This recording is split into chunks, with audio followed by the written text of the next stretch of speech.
In this video, I'm going to talk about the concept of document, don't create as a photographer. Hey guys, welcome back to my YouTube channel. I'm Rivaldo, a travel photographer based in Wales, and in this video I'd like to talk about the concept of documentation versus creation of photographs as a photographer. When I started out photography, it was all about creating the picture perfect shot in Lightroom once you got done for the day. But nowadays I feel that it is much more important to enjoy the process of photography, and then you have documented a bunch of photographs on your trip.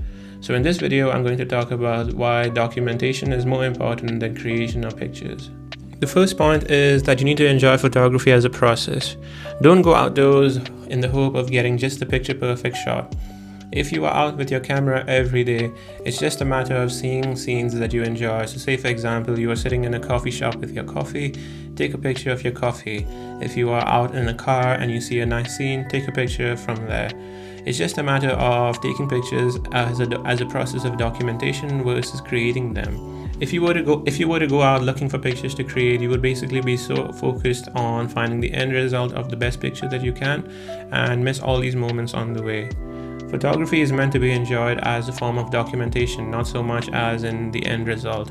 Of course, if you are a freelance photographer and you need pictures for a client, then by all means focus on what's required. But in the case of photography for yourself or personal work, it makes more sense to view photography as a documentation process, not so much as an end result process. Which leads me on to my second point of bringing your camera everywhere. Having a small and compact camera like my Fujifilm X106 helps me carry this camera everywhere I go. So whenever you take your camera with you, you end up having pictures made all along your day. It's not a process of running around different places just to get the perfect shot, but rather you just get the shots as you go by on your day. This is a much better way to enjoy photography as opposed to just running around trying to get the perfect shot. Of course, if that's something that you're interested in, you can go in by all means, but if you are interested in this type of photography, have a go at this, and this might make your life a lot more easier. Which leads me on to my next point of shooting your real life. A lot of us have normal lives of working a day job and living in a small town. Go about shooting your real life, and this is what will set you apart from other people on Instagram and on social media.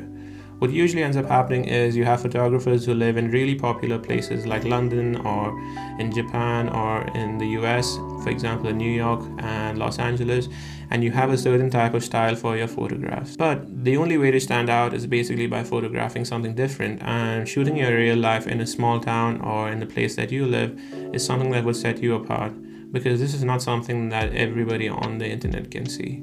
So shoot your real life as a way of photography, and this would improve your photography by a lot. My fourth point is about photography labels. People like putting things into boxes, so they assume that okay, you are doing travel photography or street photography or portraiture or whatever. Do whatever that you feel like is the best for you. If you like taking pictures of different things, of portraits, of animals and that sort of thing, then please proceed by doing that. Don't try to label yourself into a box because there's no point in doing that. You can easily say that you are a photographer and then work on different things at the same time.